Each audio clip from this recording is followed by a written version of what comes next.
All right. I'm going to go ahead and do a reading.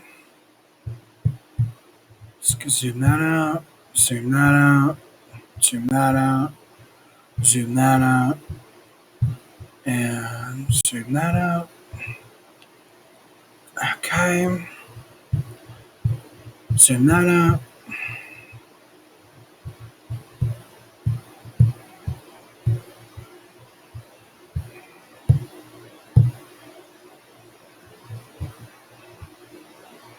JW Library, Bible, Judges. If I remember right, it's 6-14. Let's double check.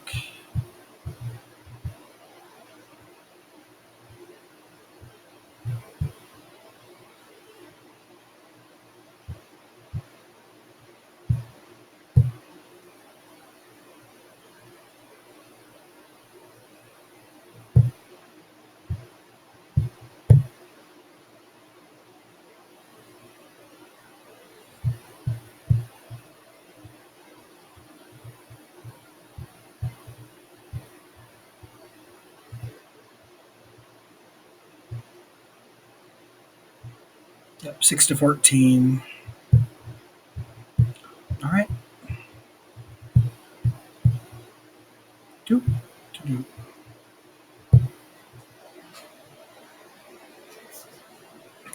this again.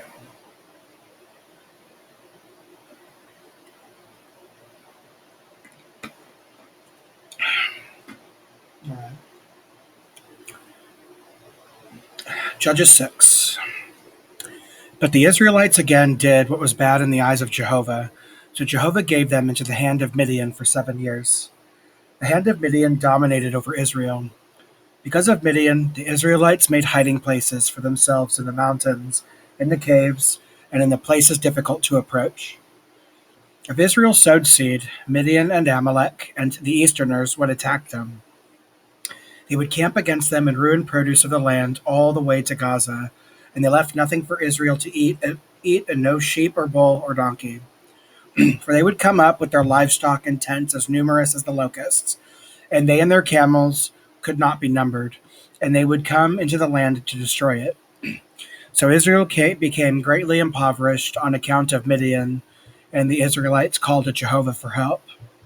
When the Israelites called to Jehovah for help because of Midian, Jehovah sent the Israelites a prophet who said to them, "This is what Jehovah the God of Israel says.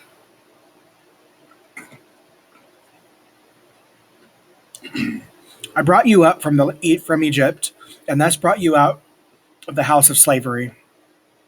So I rescued you from the hand of Egypt and from all your oppressors, and drove them out from before you, and gave you their land. And I said to you, I am Jehovah your God. You must not fear the gods of the Amorites, in whose land you are dwelling, but you did not obey me." Later Jehovah's angels came and sat under the big tree that was in Ophrah, which belonged to Joash the Abiezrite. His son Gideon was beating out wheat in the winepress in order to hide it from Midian. Jehovah's angel appeared to him, and he said, "Jehovah is with you, you mighty warrior." At this Gideon said to him, "Pardon me, my lord, but if Jehovah is with us, why has all of this come upon us? Where are all his wonderful acts that our fathers related to us, saying, 'Did Jehovah not bring us up out of Egypt?' Now Jehovah has deserted us and given us into Midian's hand." Jehovah faced him and said, "Go with the strength you have, and you will save Israel out of Midian's hand. Is it not I who send you?" Gideon answered him, "Pardon me, Jehovah. How can I save Israel? Look, my clan is the least in Manasseh, and I am the most insignificant in my father's house." But Jehovah said to him, "Because I will be with you, you will strike down Midian as if they were one man." Then he said to him, "If now I have found favor in your eyes, show me a sign that you are the one speaking with me. Please do not depart from here until I return with my gift and set it before you." So he said, "I will stay here until you return." And Gideon went in and prepared a young goat and made unleavened bread from an ephah of flour. He put the meat in a basket and the broth in a cooking pot. Then he brought them out to him and served them under the big tree. The angel of the true God now said to him,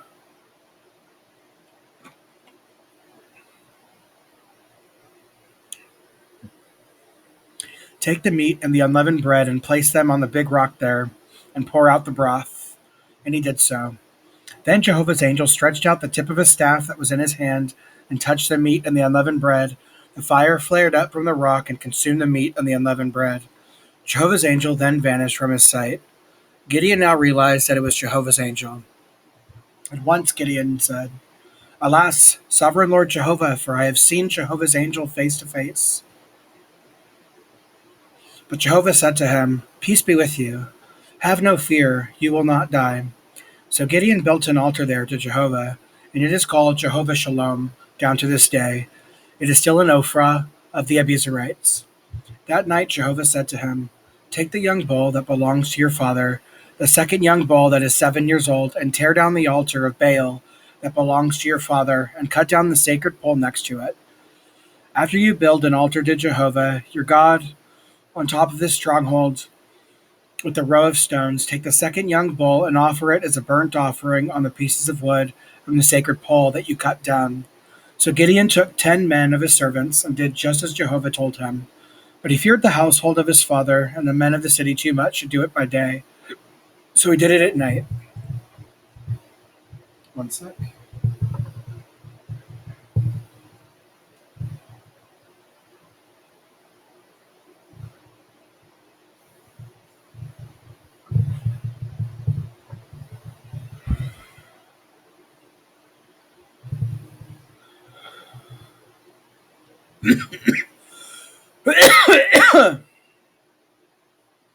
When the men of the city got up early the next morning, they saw that the altar of Baal had been pulled down by this, and the sacred pole beside it had been cut down, and the second young bull had been offered up on the altar that had been built.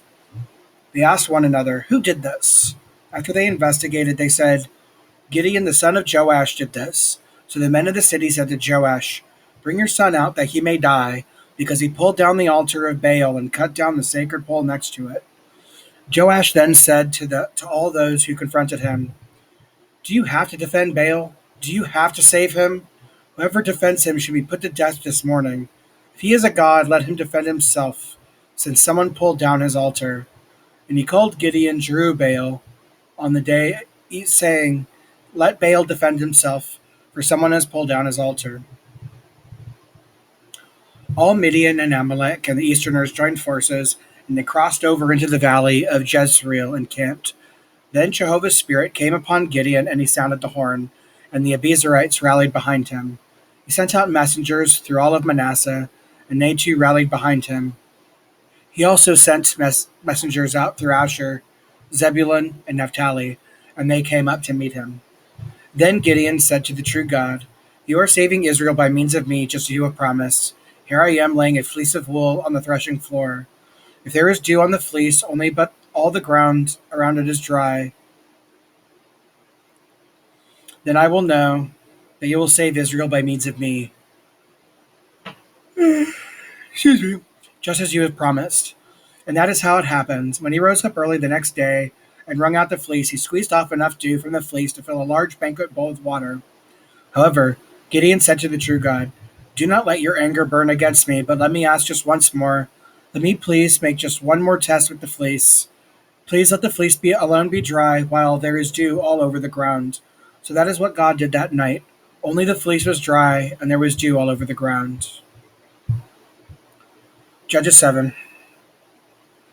Then Jerubbaal, that is Gideon, and all the people with him rose early and encamped at the spring of Harod, while the camp of Midian was north of him, at the hill of Moreh in the valley plain. Jehovah now said to Gideon, "There are too many people with you for me to give Midian into their hand. Otherwise, Israel might brag about itself against me and say, 'My own hand saved me.' Now please announce in the presence of the people, 'Whoever is afraid and trembling, let him return home.'" So Gideon put them to the test. With that, 22,000 of the people returned home, and 10,000 remained. Still Jehovah said to Gideon, "There are yet too many people. Have them go down to the water so that I may test them for you there.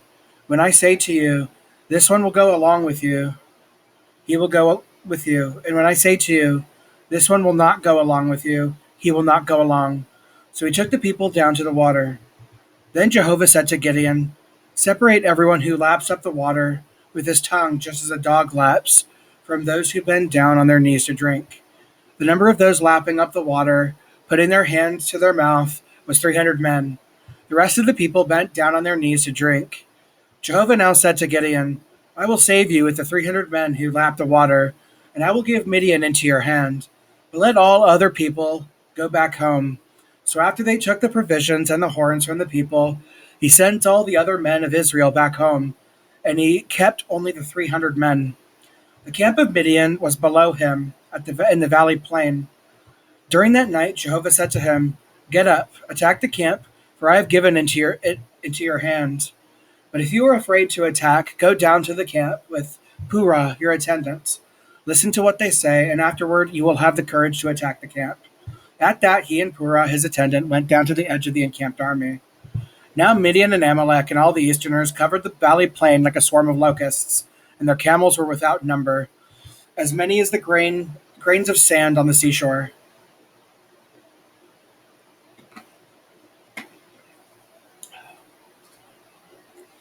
Gideon now came, and there was a man relating a dream to his companion, and he said, this is the dream I had. There was a round loaf of barley bread rolling into the camp of Midian. It came to a tent and struck it so hard that it collapsed. Yes, it turned the tent upside down, and the tent fell flat. At this, his companion said, this can only be the sword of Gideon, the son of Joash, a man of Israel. God has given Midian and all the camp into his hands. As soon as Gideon heard him relate the dream and its interpretation, he bowed down to worship. After that, he returned to the camp of Israel and said, get up, for Jehovah has given the camp of Midian into your hand. Then he divided the 300 men into 3 bands and gave all them horns and large empty jars with torches inside the jars. Then he said to them, watch me and do exactly what I do. When I come to the edge of the camp, you should do just as I do. When I blow the horn, I and all who are with me, you also must blow the horns all around the camp and shout for Jehovah and for Gideon. Gideon and the 100 men who were with him came to the edge of the camp at the start of the middle of the night watch, just after the sentries were posted. They blew the horns and smashed the large water jars that were in their hands. So the 3 bands blew the horns and shattered the large jars. They held the torches in their left hands and blew the horns on their right hands, and they called his place all around the camp, and the whole army ran away, shouting as they fled.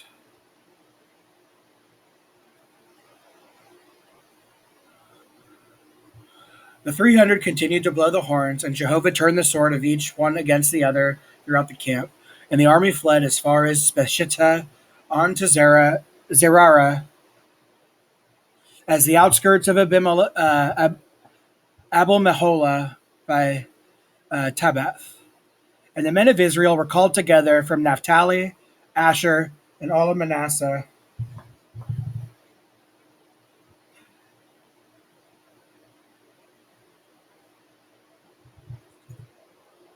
Sorry. And they chased after Midian. Gideon sent messengers into all the mountainous regions of Ephraim, saying, go down to attack Midian and capture the access to the waters as far as Bethbara and the Jordan. So all the men of Ephraim were gathered together, and they captured the waters as far as Bethbara and the Jordan. They also captured the 2 princes of Midian, Oreb and Zeeb. They killed Oreb on the rock of Oreb, and they killed Zeeb at the winepress of Zeeb. They kept on pursuing Midian, and they brought the heads of Oreb and Zeeb to Gideon in the region of the Jordan. All right, Judges 8. Then the men of Ephraim said to him, what have you done to us? Why did you not call us when you went to fight against Midian? And they quarreled bitterly with him. But he said to them, what have I done compared with you? Are not the gleanings of Ephraim better than the grape harvest of Abiezer? It was into your hand that God gave Midian's princes Oreb and Zeeb, and what have I done compared with you?" When he spoke this way, they calmed down.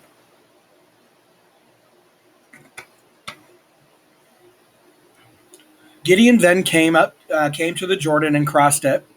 He and the 300 men with him were tired, and they kept up the pursuit. So he said to the men of Succoth, "Please give loaves of bread to the people following me, for they are tired, and I am chasing after Zebah and Zalmunna, the kings of Midian." But the princes of Succoth said, "Are the palms of Zebah and Zalmunna already in your hand, so that we should give bread to your army?" At this Gideon said, "Just for that, when Jehovah gives Zebah and Zalmunna into my hand, I will give you a thrashing with the thorns and the briars of the wilderness."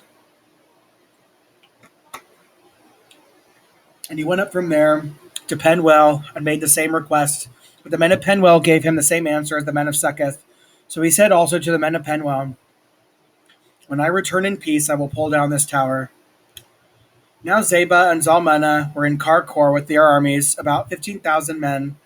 These were all who remained of the entire army of the Easterners, for 120,000 men armed with swords had fallen. Gideon continued up by the way of the tent dwellers east of Nobah and Jogbehah, and attacked the camp, which was off guard. Then Zebah and Zalmunna fled. He pursued and captured the two Midianite kings, Zebah and Zalmunna, throwing the whole camp into a panic. Gideon, the son of Joash, then returned from the war by way of the pass that goes up to Heres. En route, he captured and interrogated a young man from Succoth. So the young man wrote out for him the names of the princes and the elders of Succoth, 77 men. With that, he went to the men of Succoth and said, "Here are Zebah and Zalmunna, about whom you taunted me, saying, 'Are the palms of Zebah and Zalmunna already in your hand, that we should give bread to your exhausted men?'" When he took the elders of the city, and with thorns and briars of the wilderness, he taught the men of Succoth a lesson. And he pulled down the tower of Penuel and killed the men of the city. He asked Zebah and Zalmunna, "What sort of men did you kill in Tabor?" To this they said, "They were like you. Each one looked like the son of a king." At that he said, "They were my brothers, the sons of my mother. As surely as Jehovah lives, if you had spared their lives, I would not have to kill you." Then he said to Jether, his firstborn, "Get up, kill them." But the young man did not draw his sword. He was afraid, for he was still a young man. So Zebah and Zalmunna said, "Get up yourself and slay us, for a man is judged by his mightiness." So Gideon got up and killed Zebah and Zalmunna, and took the crescent-shaped ornaments that were on the necks of their camels. Later the men of Israel said to Gideon, "Rule over us, you and your son and your grandson as well, for you saved us out of the hand of Midian." But Gideon said to them, "I will not rule over you, nor will my son rule over you. Jehovah is the one who will rule over you." Gideon continued, "Let me make one request of you, that each of you give me a nose ring from his spoil." For they had gold nose rings because they were Ishmaelites. They said, "We will surely give them." With that, they spread out a robe, and each man threw a nose ring out from his spoil on it. The weight of the gold nose rings that he requested amounted to 1,700 gold shekels.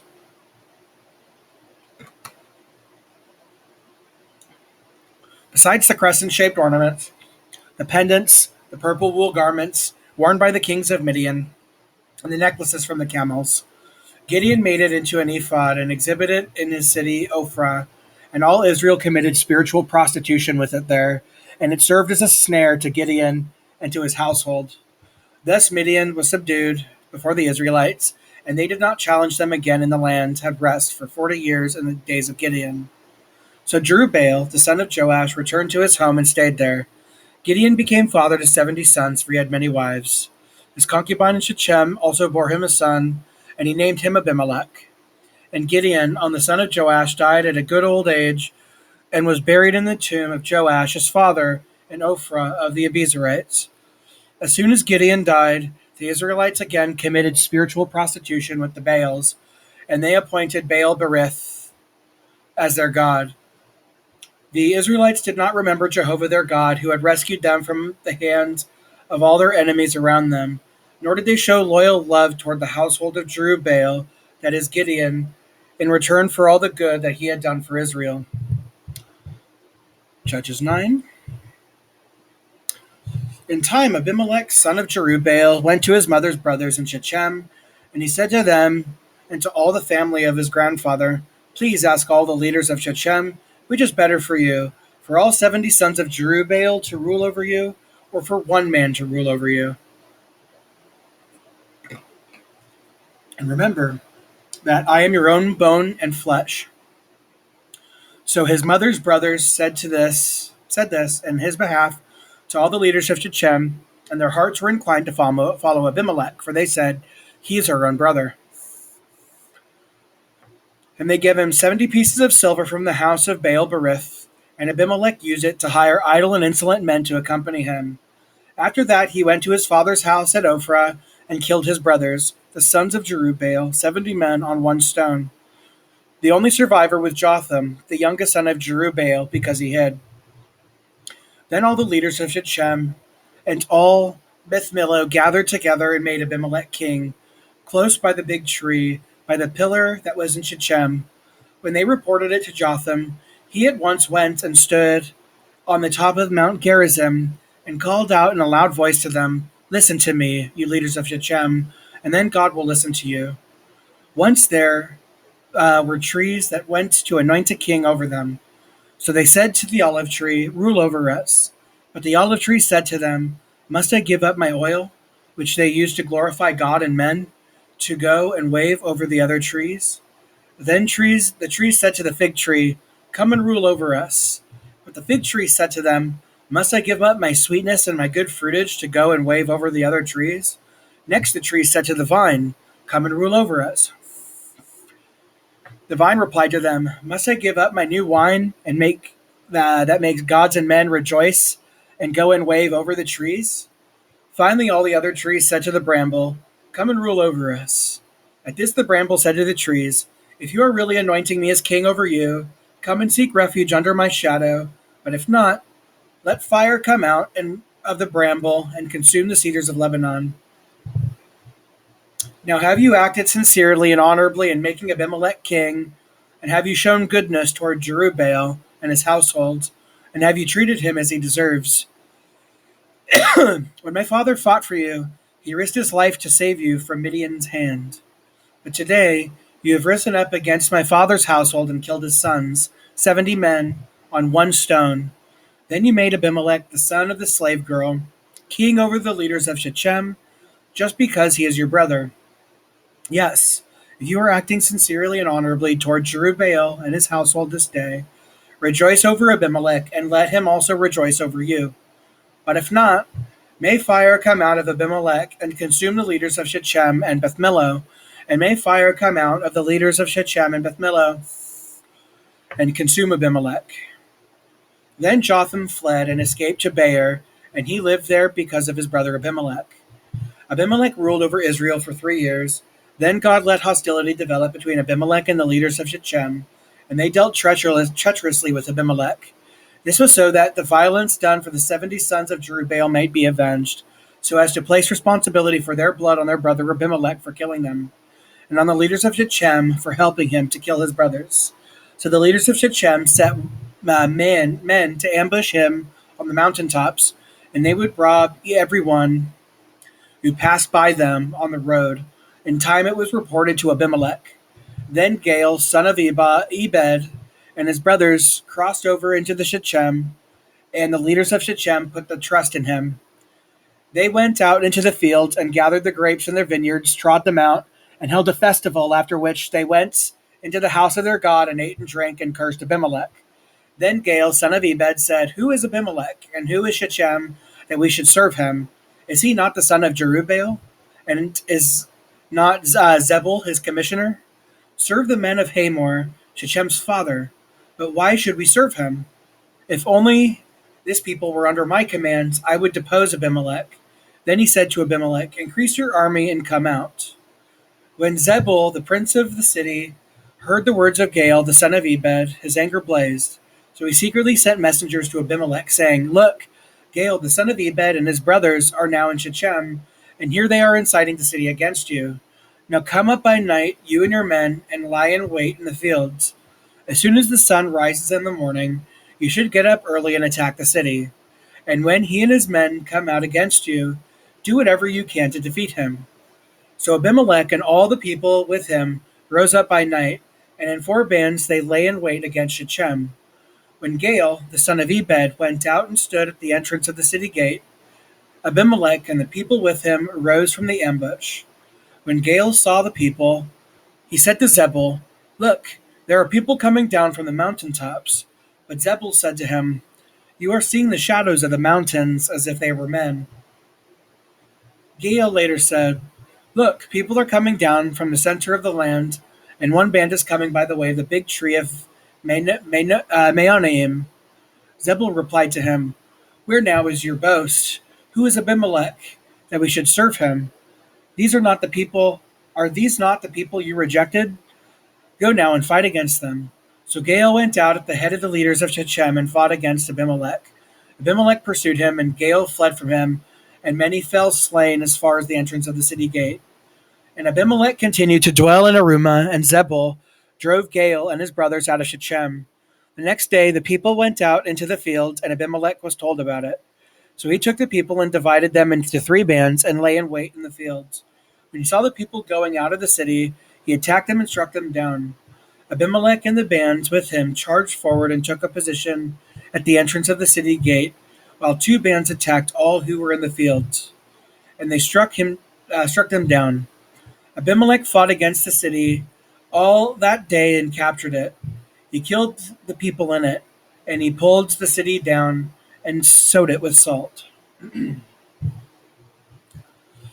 When all the leaders of the tower of Shechem heard about this, they immediately went into the vault of the house of Elbereth.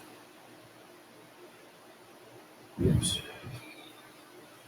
As soon as it was reported to Abimelech that all the leaders of the tower of Shechem had gathered together, Abimelech and all the men with him went up to Mount Zalmon. Abimelech took an axe in his hand and cut off a tree branch and lifted it on his shoulder and said to the people with him, "What you saw me do, hurry and do the same." So all the people cut off branches and followed Abimelech. Then they put the branches against the vault and set the vault on fire.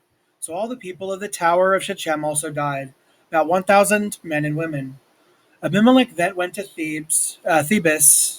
He camped against Thebes and captured it. There was a strong tower in the middle of the city, and all the men and women and all the city leaders fled there. They shut themselves in and climbed onto the roof of the tower. Abimelech made his way to the tower and attacked it. He approached the entrance of the tower to set it on fire. Then one of the women dropped an upper millstone on Abimelech's head and crushed his skull. He quickly called the attendant bearing his weapons and said to him, "Draw your sword and put me to death, so that they may not say about me, 'A woman killed him.'" So his attendant ran him through, and he died. When the men of Israel saw that Abimelech was dead, they all went back home.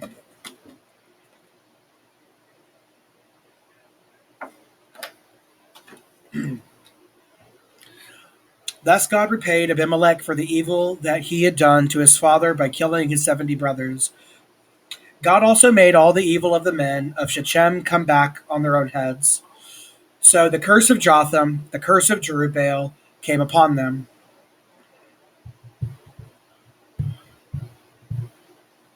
Judges 10. After Abimelech, Tola, the son of Puah, the son of Dodo, the man of Issachar, rose up to save Israel. He lived in Shamir, in the mountainous region of Ephraim. He judged Israel for 23 years. Then he died and was buried in Shamir. After him, Jair the Gileadite rose up and judged Israel for 22 years. He had 30 sons who rode on 30 donkeys, and they had 30 cities, which to this day are called Havoth Jair.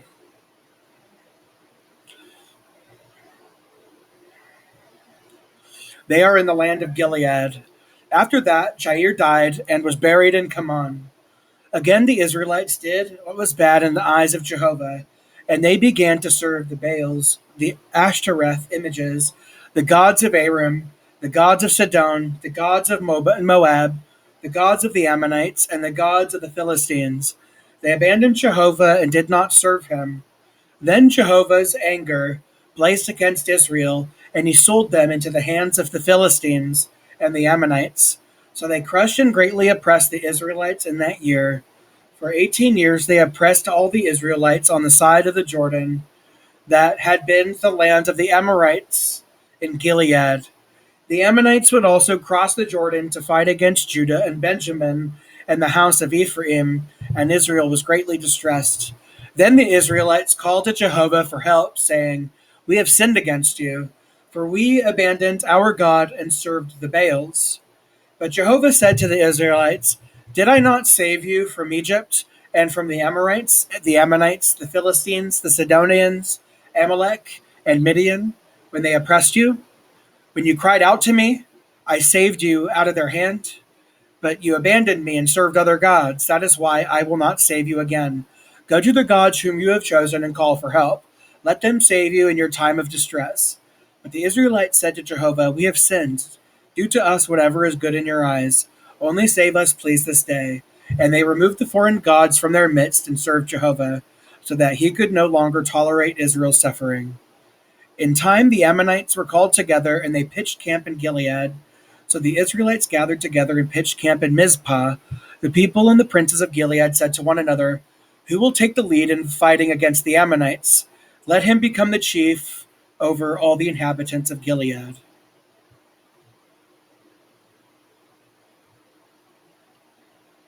Ah, okay.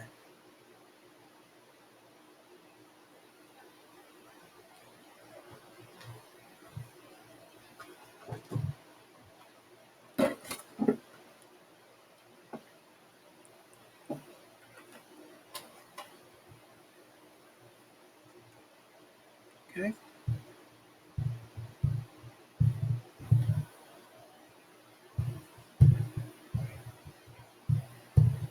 Judges 11. Now Jephthah the Gileadite was a mighty warrior. He was the son of a prostitute, and Gilead was Jephthah's father. But Gilead's wife also bore him sons. When the sons of his wife grew up, they drove Jephthah out and said to him, "You will have no inheritance in our father's household, for you are the son of another woman." So Jephthah fled from his brothers and settled in the land of Tob. And idle men joined company with Jephthah, and they followed him. After a while, the Ammonites fought against Israel. And when the Ammonites fought against Israel, the elders of Gilead immediately went to bring Jephthah back from the land of Tob. They said to Jephthah, "Come and serve as our commander, so that we can fight against the Ammonites." But Jephthah said to the elders of Gilead, "Was it not you who hated me so much that you drove me out of my father's house? Why have you come to me now when you are in distress?" At this, the elders of Gilead said to Jephthah, "That is why we have returned to you. If you go with us and fight against the Ammonites, you will become our leader over all the inhabitants of Gilead." So Jephthah said to the elders of Gilead, "If you bring me back to fight against the Ammonites and Jehovah defeats them for me, then I will indeed become your leader." The elders of Gilead said to Jephthah, "Let Jehovah be the witness between us if we do not do as you say." So Jephthah went with the elders of Gilead, and the people made him their leader and commander. And Jephthah repeated all his words before Jehovah in Mizpah. Jephthah sent messengers to the king of the Ammonites, saying, "What do you have against me that you have come to attack my land?"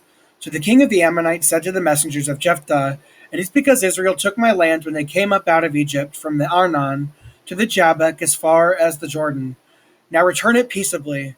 But Jephthah sent messengers back to the king of the Ammonites to say to him, "This is what Jephthah says: Israel did not take the land of the Moabites and the land of the Ammonites. For when they came up out of Egypt, Israel walked through the wilderness as far as the Red Sea and came to Kadesh. Then Israel sent messengers to the king of Edom, saying, 'Please let us pass through your land.' But the king of Edom did not listen. Also the king of Moab they sent word, but he did not consent. So Israel kept dwelling in Kadesh.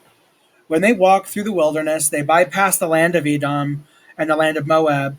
They traveled east of the land of Moab and camped in the region of the Arnon. They did not come within the boundary of Moab, for the Arnon was the boundary of Moab. After that, Israel sent messengers to Sihon, king of the Amorites, king of Heshbon, and as Israel said to him, Please let us pass through your land to our own place. But Sihon did not trust Israel to cross through his territory. So Sihon gathered all his people together and encamped in Jahaz and fought against Israel.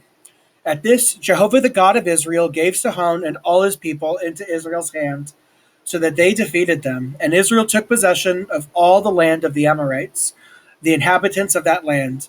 Thus they took possession of all the territory of the Amorites, from the Arnon to the Jabbok, and from the wilderness to the Jordan. It was Jehovah the God of Israel who drove out the Amorites from before his people, Israel. And now, would you drive them out? Do you not possess whatever your God Chemosh gives you to possess?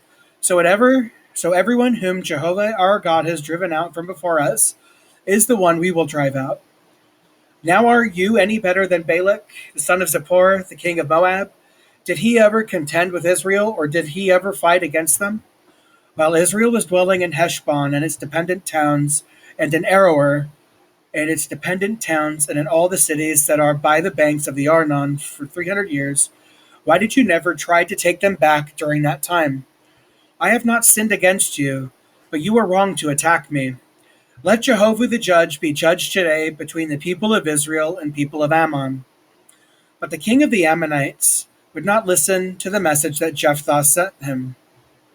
Jehovah's Spirit came upon Jephthah, and he passed through Gilead and Manasseh to go to Mizpah of Gilead, and from Mizpah of Gilead he continued on to the Ammonites.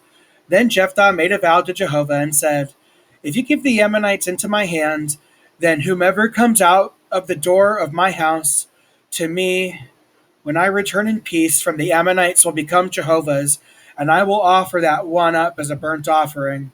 So Jephthah went to fight against the Ammonites, and Jehovah gave them into his hand.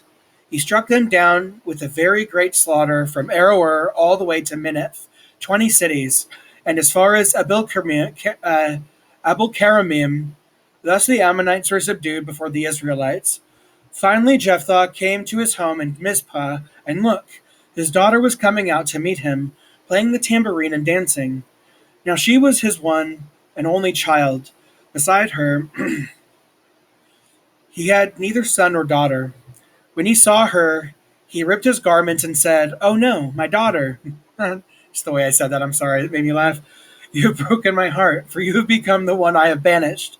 Now I have opened my mouth to Jehovah, and I am unable to turn back. But she said to him, My father, if you have opened your mouth to Jehovah, do to me as you have promised, since Jehovah has executed vengeance for you upon your enemies, the Ammonites. She then said to her father, Let this be done for me. Let me be alone for 2 months, and let me go away into the mountains, and let me weep over my virginity with my female companions. At this he said, Go. I'm sorry. So he sent her away for 2 months, and she went to the mountains with her companions to weep over her virginity. At the end of 2 months, she returned to her father, after which he carried out the vow he had made regarding her. She never had relations with a man, and it became a custom in Israel. From year to year, the young women of Israel would go to give commendation to the daughter of Jephthah, the Gileadite 4 days in the year. Okay. Judges 12. Then the men of Ephraim were summoned, and they crossed over to Zaphon and said to Jephthah, Why did you not call us to go with you when you crossed over to fight the Ammonites? We will burn your house down with you in it.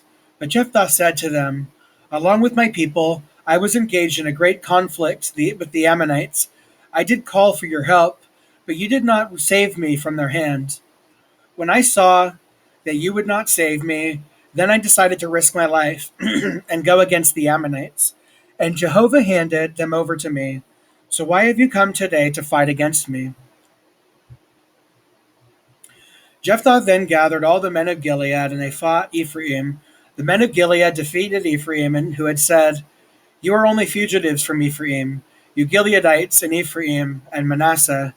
Gilead captured the fords of the Jordan ahead of Ephraim, and when the men of Ephraim were trying to escape, they would say, Let me cross over. Then the men of Gilead would ask each one, Are you an Ephraimite? When he would reply, No, they would say to him, Please say Shibboleth. But he would say Sibboleth, as he was unable to say the word correctly. Then they would seize him and slay him at the fords of the Jordan. So 42,000 Ephraimites fell at that time. Jephthah judged Israel for 6 years, after which Jephthah the Gileadite died and was buried in his city in Gilead. Ibzan from Bethlehem judged Israel after him. He had 30 sons and 30 daughters. He sent his daughters to marry men outside his clan, and he brought in 30 women to marry his sons. He judged Israel for 7 years. Then Ibzan died and was buried in Bethlehem. After him, Elon the Zebulunite judged Israel. He judged Israel for 10 years. Then Elon the Zebulunite died and was buried in Aijalon in the land of Zebulun.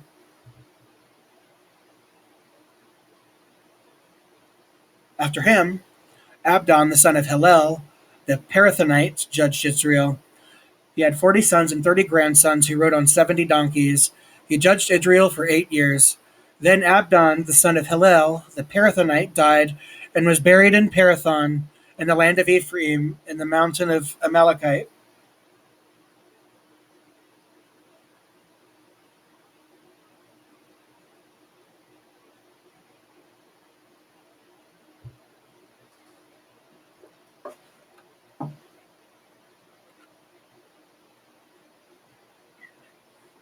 All right. Judges 13. Again, the Israelites did what was bad in Jehovah's eyes, and Jehovah gave them into the hand of the Philistines for 40 years. Meanwhile, there was a man of Zorah, of the family of the Danites, whose name was Manoah. His wife was barren and childless. In time, Jehovah's angel appeared to the woman and said to her, "Look, you are barren and childless, but you will conceive and give birth to a son. Now be careful not to drink wine or anything alcoholic, and do not eat anything unclean.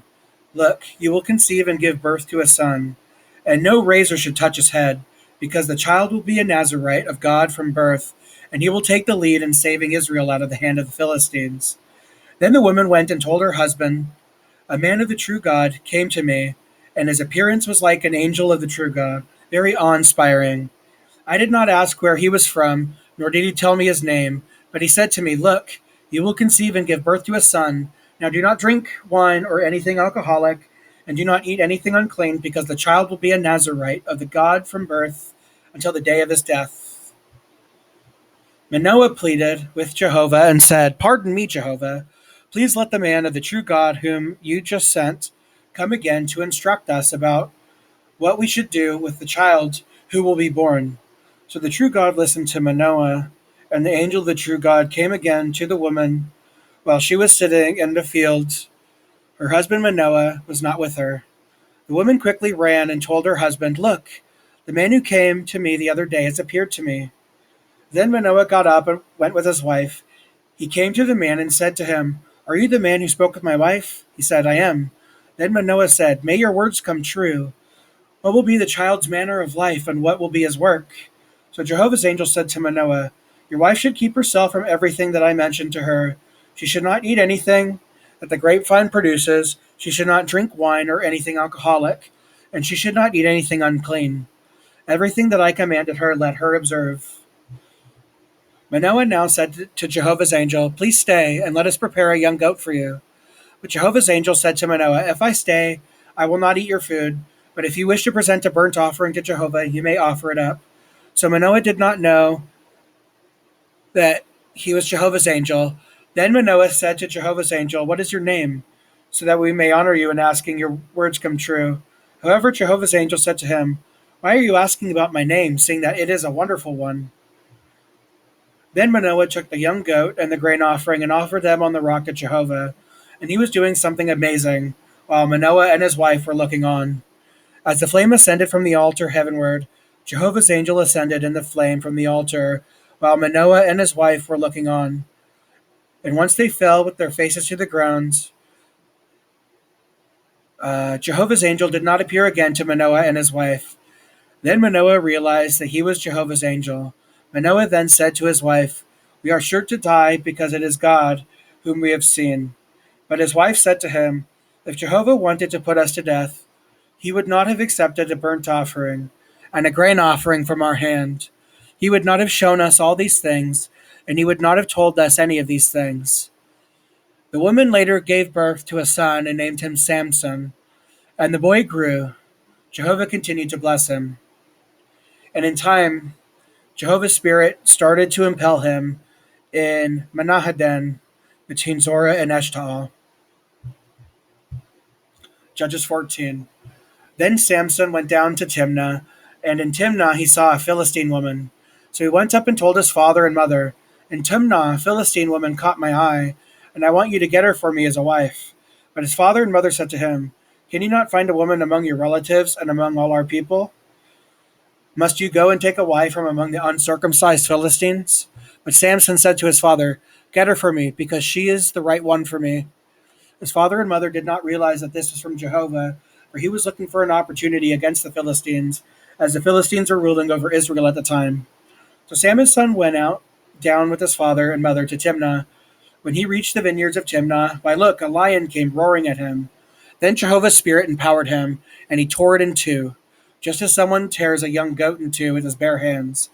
But he did not tell his father or mother what he had done. Then he went down and spoke to the woman, and she was still the right one in Samson's eyes. Later, when he was going back to take her home, he turned aside to look at a dead body of a lion, and there, in the lion's carcass, was a swarm of bees and honey. So he scraped the honey out into the hands and ate it as he walked along. When he rejoined his father and mother, he gave them some to eat, but he did not tell them that he had scraped the honey out of the carcass of a lion. His father went down to the woman, and Samson held a banquet there, for that was what young men used to do. When they saw him, they brought 30 groomsmen to accompany him. Then Samson said to him, "Please let me tell you a riddle. If during the 7 days of the banquet you solve it, and tell me the answer, I will give you 30 linen garments and 30 outfits of clothing.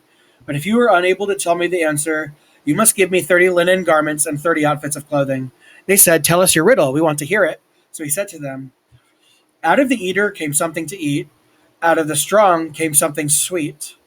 They were unable to solve the riddle for 3 days. On the fourth day, they said to Samson's wife, "Trick your husband so that he will tell us the answer to the riddle. Otherwise, we will burn you and your father's house with fire. Did you invite us here to take our possessions?"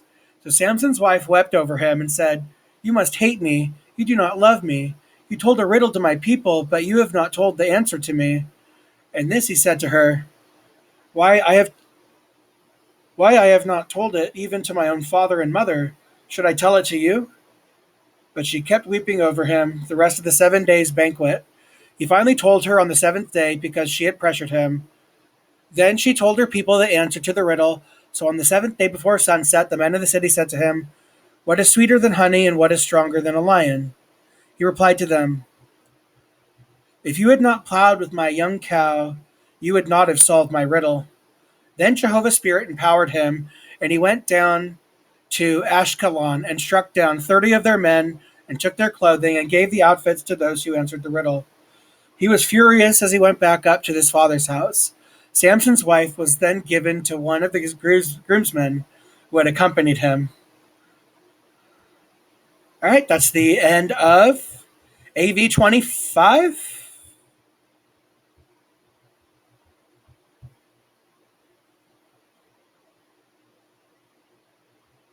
Yep, AV25.